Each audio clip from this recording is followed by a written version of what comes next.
Olá, pessoal, estamos de volta com as nossas aulas de direito previdenciário.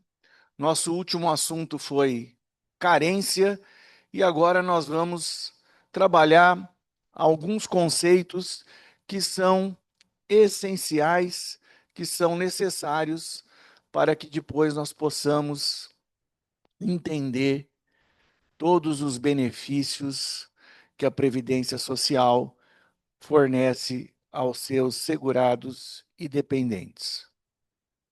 Eu tenho que ter uma ideia sobre as regras de cálculo do valor do benefício, salário de benefício, até chegar à renda mensal inicial, que seria o primeiro pagamento percebido pelo segurado em razão do benefício obtido. Então, eu tenho aqui várias situações que precisam ser mencionadas e, ainda que de forma mais sucinta, serem apresentadas a todos e todas.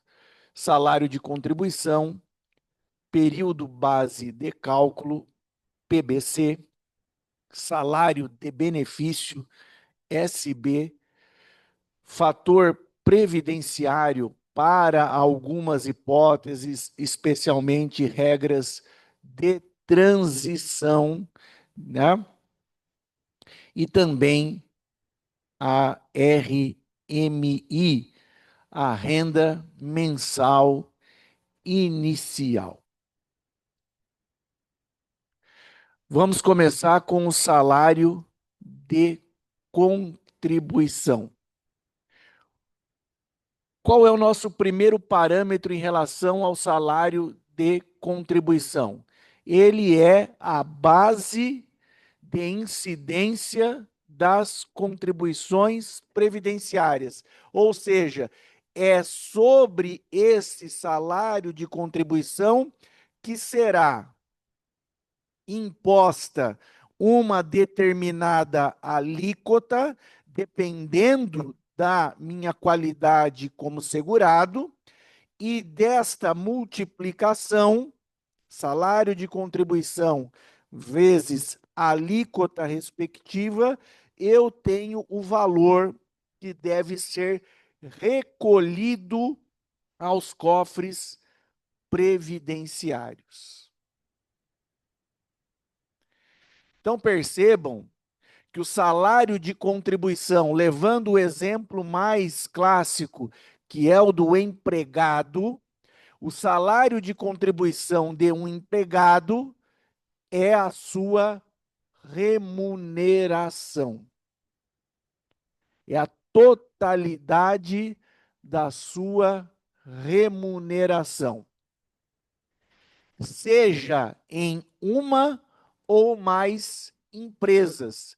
Se o empregado tem 2 empregos registrados na sua carteira de trabalho, ele terá um salário de contribuição que incidirá nas 2 remunerações.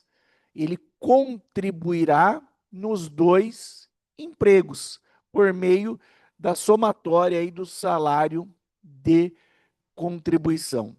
Então, o salário de contribuição é a remuneração auferida em um ou mais empregos durante o mês da sua atividade laboral, do seu trabalho. Em resumo, é a base de cálculo da contribuição do segurado. O que significa, uma vez mais, dizer que é a base de cálculo da contribuição do segurado? Eu preciso encontrar o salário de contribuição para fazer incidir sobre ele a alíquota correspondente à minha condição e aí estabelecer aquilo que eu devo para a Previdência Social. Lembrando que a Previdência Social, ela é essencialmente contributiva. a minha contribuição enquanto segurado, ela, em regra, sai de uma conta aritmética, levando por base, tendo como base o salário de contribuição. E vejam a importância, porque o salário de contribuição, ele vai ser utilizado para criar o salário de benefício da maioria desses benefícios do regime geral da Previdência Social. Vocês vão colocar aí exceção feita ao salário família e ao salário maternidade, que tem outra forma de cálculo que nós vamos ver no momento oportuno. Mas para a fixação do salário de benefício, eu preciso entender o salário de contribuição. E também insistindo, mesmo que o segurado exerça múltiplas atividades, o salário de contribuição é um só, é um agrupamento. O salário de contribuição mensal é um só, que equivale então à soma de todas as suas remunerações. E aí anotem o seguinte: eu tenho um teto contributivo. Eu tenho um mínimo, que é o salário mínimo, e tenho um teto máximo de contribuição, que hoje, 2025, está fixado em 8.157,41. Esse seria o maior salário de contribuição que alguém pode apresentar.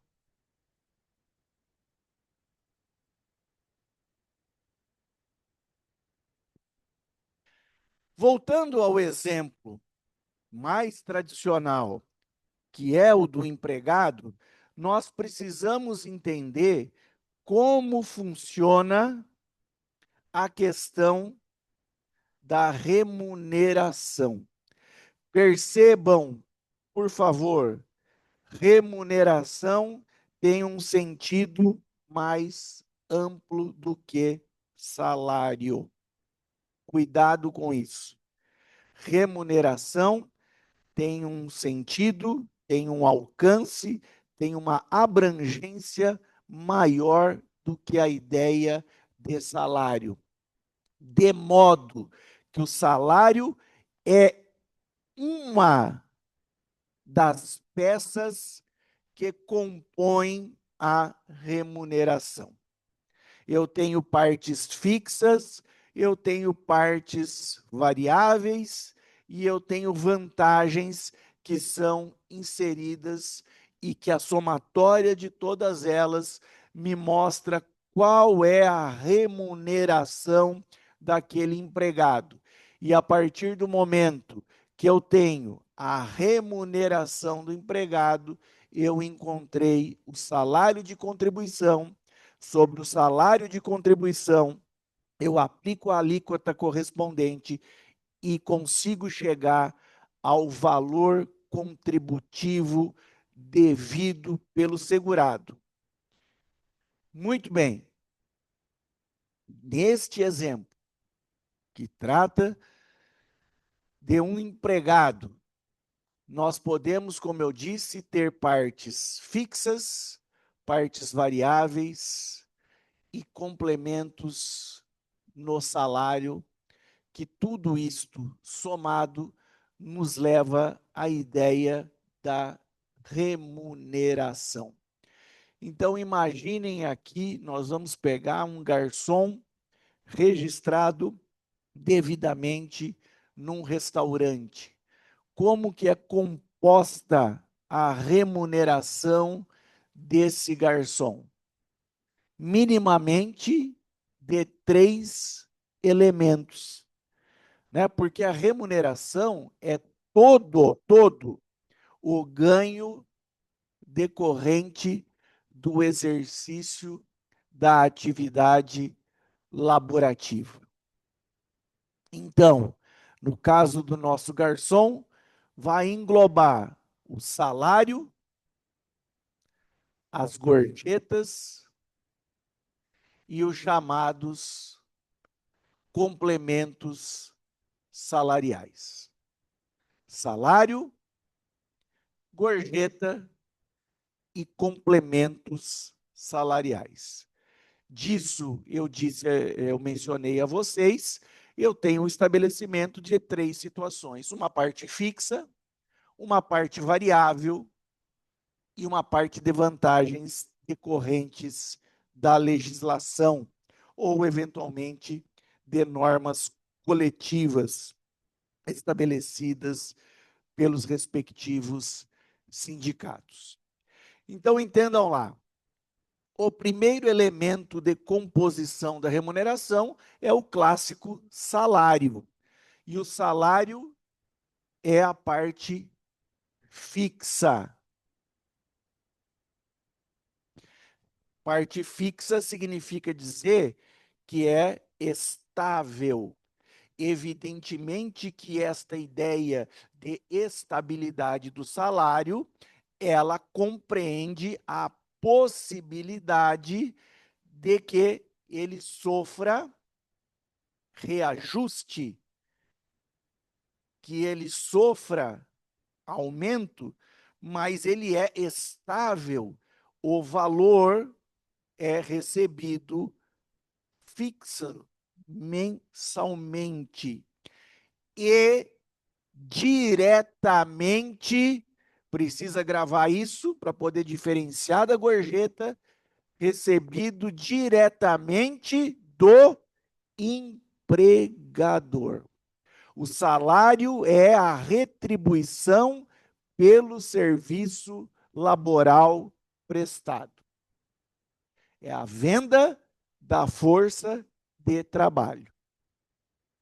Em troca desta venda, o empregador paga ao empregado, segurado da Previdência Social automaticamente, o salário. Lembrando que o salário, ele nem sempre é pago, adimplido, somente em dinheiro. Ele pode conter partes não pecuniárias, como o exemplo da alimentação.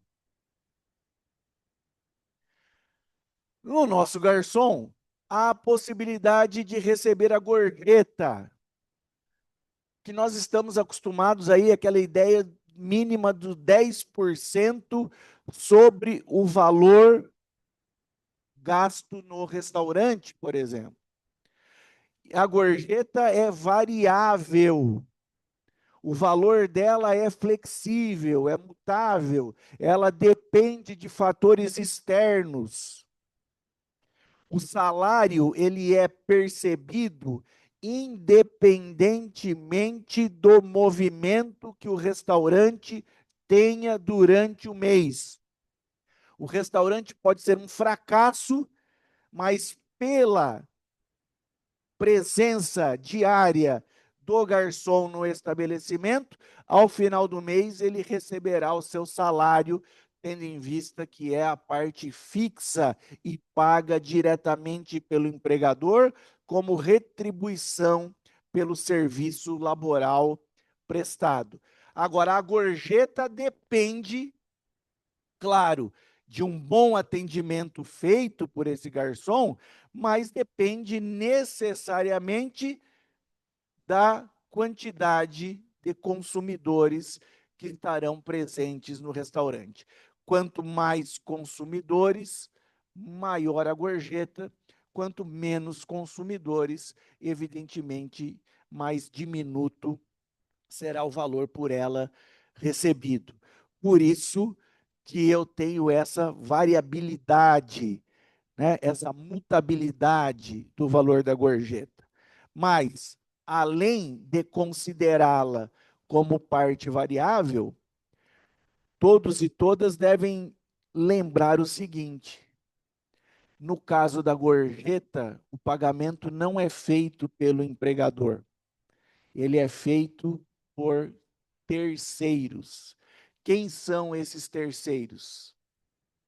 São aqueles que receberam o serviço ofertado pelo garçom. São os clientes, são os consumidores. Esses, então, são aqueles considerados como terceiros e que são os responsáveis pelo adimplemento desta parte variável que é a gorjeta.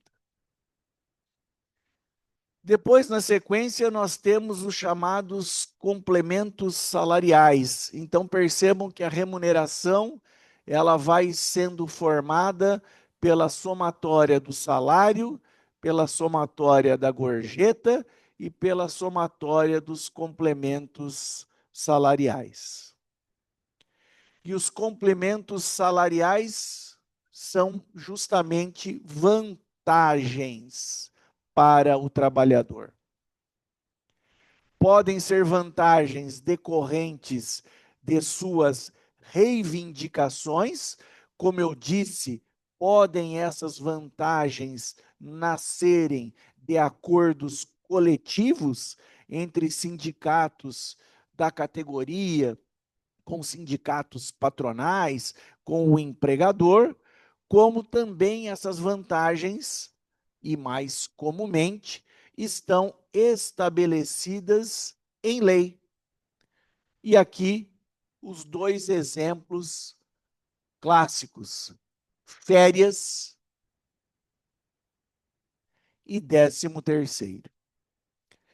Então, tudo isto somado, salário, gorjeta e complementos salariais, nos dá a ideia de remuneração e, obtendo-se a remuneração, eu consigo estabelecer qual é o salário de contribuição.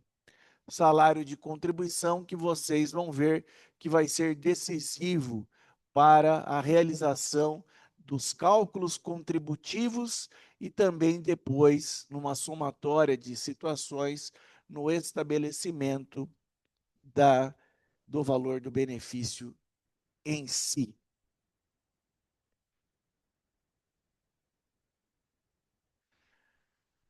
Observação. O que nós temos que colocar aqui como observação? Parcelas indenizatórias e valores ressarcitórios ou valores de reembolso não entram no cômputo da remuneração. Cuidado, hein? A remuneração é todo o ganho auferido pelo trabalho do segurado. No caso do nosso garçom, salário, gorjeta e os complementos salariais. Mas existem verbas que são recebidas pelo empregado, mas não entram na remuneração. Parcelas indenizatórias são excluídas da remuneração, porque o pagamento dessa parcela indenizatória não tem ligação com o fruto do trabalho. São compensações por prejuízos que foram causados ao trabalhador, uma ação de dano moral.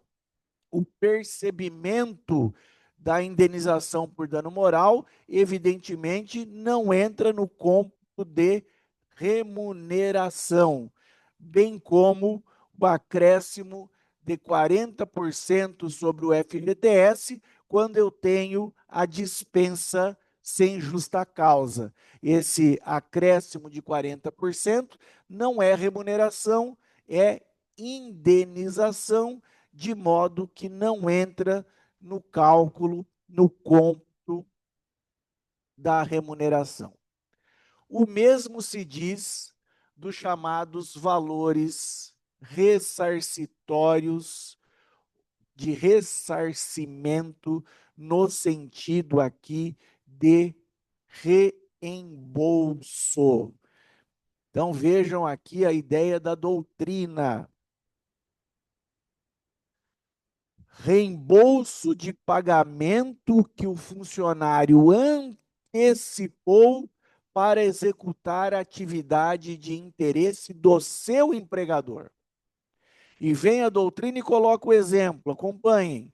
Quando um representante de vendas paga o almoço de um cliente da empresa para a qual ele trabalha, visando fechar um negócio, e depois ele é ressarcido do valor desse almoço, evidentemente que esse almoço, embora entre nos seus vencimentos, não faz parte da sua remuneração, porque não é fruto do seu trabalho, é mero reembolso do que foi gasto para auxiliar o interesse do empregador. Eu estou como funcionário antecipando. Ao invés de eu ir até o empregador pedir o dinheiro para pagar o almoço, eu mesmo, como empregado, pago esse almoço e depois peço ressarcimento, peço reembolso, mas isso não entra como remuneração. Então, coloquem aí que não entra como remuneração nem as parcelas indenizatórias, nem os valores ressarcitórios. Então, aqui um quadrinho para a gente memorizar a ideia de remuneração para a obtenção do salário de contribuição.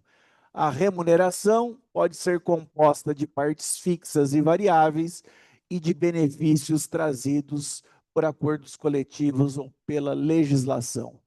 A remuneração, no caso do nosso garçom, é feita de salário, parte fixa, gorjeta, parte variável, lembrando que o salário é pago pelo empregador, a gorjeta é pago pelo destinatário do serviço prestado, que é o terceiro, que é o consumidor, que é o cliente, e eu tenho os complementos salariais, normalmente aqueles estabelecidos em lei, como férias e 13º.